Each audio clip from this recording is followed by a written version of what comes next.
return. Thank you, sir. Say hello to Fred Eisenberger. Thank you very much. I'm delighted to be in Toronto. I am not from the center of the universe. I'm from Hamilton. We think Hamilton is the center of the universe, and we think it's very important that you continue to think that Toronto is the center of the universe, because you lead the way in so many of the kind of fundamental issues that all cities across the country are facing. In any major city across the country, we are facing transit issues that are underfunded and not properly funded and not adequate enough to deal with kind of a movement of people that is necessary. We have roads that are crumbling. We have water and sewer infrastructure that is in significant need of investment. That all of that adds up to a huge infrastructure deficit in this country that grows each and every year. Now, it was estimated to be $123 billion in 2007. It has grown since then, and it doesn't include the energy infrastructure deficit that we face, which is all the hydro lines and transformers and all that good stuff that brings hydro to our cities and communities and buildings and utilities. Needs infrastructure replacement and repair as well. So when you think about the overall loading, which could be in the order of $300 or $400 or $500 billion in terms of infrastructure deficit that isn't being addressed, and the expectation that that infrastructure deficit can be addressed by municipalities is an equation that just cannot work. When you think about every tax dollar that's collected in this country, 50 cents goes to the federal government, 42 cents goes to the province, 8 cents of every dollar collected in taxes goes to the municipality. And oddly enough, we spend an inordinate amount of time talking about municipal property taxes, when it's actually the smallest tax load you can possibly imagine out of the tax load that you bear each and every day throughout the course of your working life. But it gets a lot of attention. As a former mayor, I can tell you that there are difficult challenges. So to try and do things to actually generate more revenues is very challenging. We do try public-private partnerships to reduce costs, and I think that's important to do. We need to think about how that might work better for us into the future.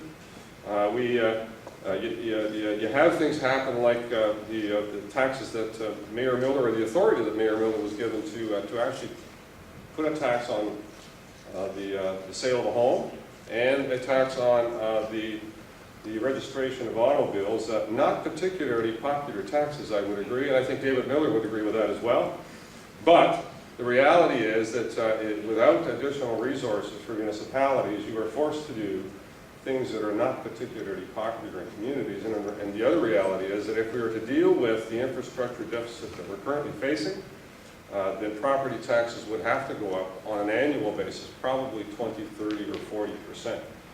In other words, close to doubling, or by half doubling, the current property tax load that you're now currently facing.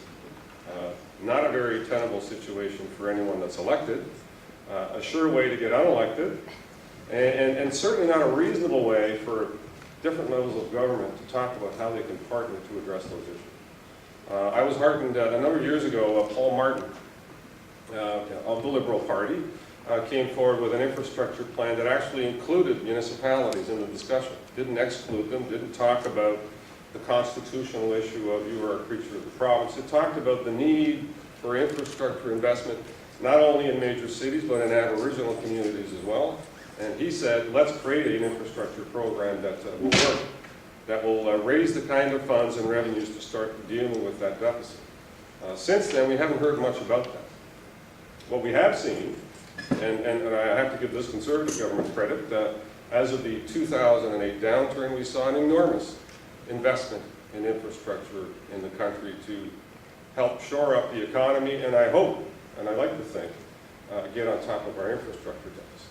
But that Build Canada fund and that economic stimulus funding is ending, but it worked particularly well. If you think about all the projects that have happened across the country, I'd have to agree that some of them, we shouldn't have been building new projects, we should have been fixing existing infrastructure across the country, and I think a lot of that did happen.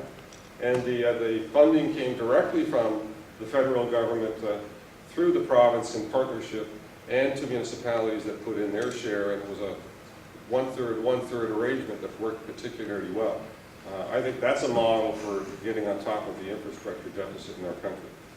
So my focus is all about what that infrastructure deficit means, the fact that cities are where, and I'll repeat a lot of the things that Julia said, and I think I'm preaching to the choir here.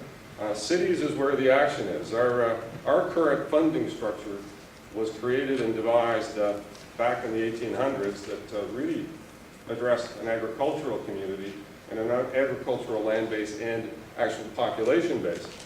And has not kept pace with the change in terms of the migration to cities from the majority of our population. All the services most of the services that we require today are delivered by cities or city regions. Most of the costs that we bear today are borne in cities or city regions. One of the things that I've talked about, and I think Mayor Miller and Metrolinx is actually now demonstrating, is that we have to stop thinking of individual municipalities and start talking about regional economies. And so I was very proud of the fact that Metrolinx actually brought a number of municipalities together to talk about how to create an integrated regional transportation network, which I think will be the model for the country in terms of transportation and how you move people more effectively throughout our communities. Very, very critical and important to do, and it has to include a number of municipalities for it to be effective. Now, having said all of that, as a part of the big city mayors conference, caucus over the last 4 years, I can tell you that city infrastructure and public transportation and the lack of a national strategy, all of those issues have been on the table for quite some time. It's unfortunate that it isn't getting the kind of attention that it deserves in terms of campaign platforms that we now see. So everyone's touching on some of the elements of the very important issues that we're dealing with in cities, but no one's really putting forward a plan. So I have not yet seen a national public transportation plan, and clearly we've had many, many years to actually figure that out, not only on an interregional basis, but across the country. We have yet to see an integrated, well thought out, and funded public infrastructure plan that works in partnership with the province and municipalities. It's long past due. We can no longer afford to stick our head in the sand and ignore that issue. It has to be an integrated plan. And if you think about what municipalities have to do, there is just no possible way that municipalities can predict how they're going to get funded. It's a cap-in-hand scenario based on the political structure we have. So if you have a project and you really want that project to work, if you happen to have the political clout and the right resonance in terms of the priorities of the government, you might get that project funded. If you don't, you won't. So how do you plan? How do you plan to build the infrastructure of a community, whether it's in social housing, or in transit, or in public transportation, or in water and sewer infrastructure? How can you possibly plan to deal with that infrastructure deficit without any predictable source of funding? So I'm very pleased to be here to be part of a message that says cities are not getting the attention they deserve. The Canadian Urban Institute is all about how do you build cities effectively and efficiently. How can you pull research data together and actually look at it to inform yourself on where the best investments need to be made? How do you look at your transportation networks and decide where your growth is going to be and how you're going to connect that growth to the transportation networks that you have? And I think we are very pleased to be part of this demonstration of the importance of making sure that the platforms in the next 2 or 3 weeks really start seriously talking about plans, identified, well-developed, laid-out plans for transportation, public infrastructure deficits, as well as, and this is what usually gets all of the attention, the fiscal deficit that we're facing on an annual basis. So I'm very proud and pleased to be here. I want to thank you for allowing me to make the presentation. A humble soul from Hamilton. I love Toronto. Toronto, in my mind, Toronto is one of the premier cities of the world.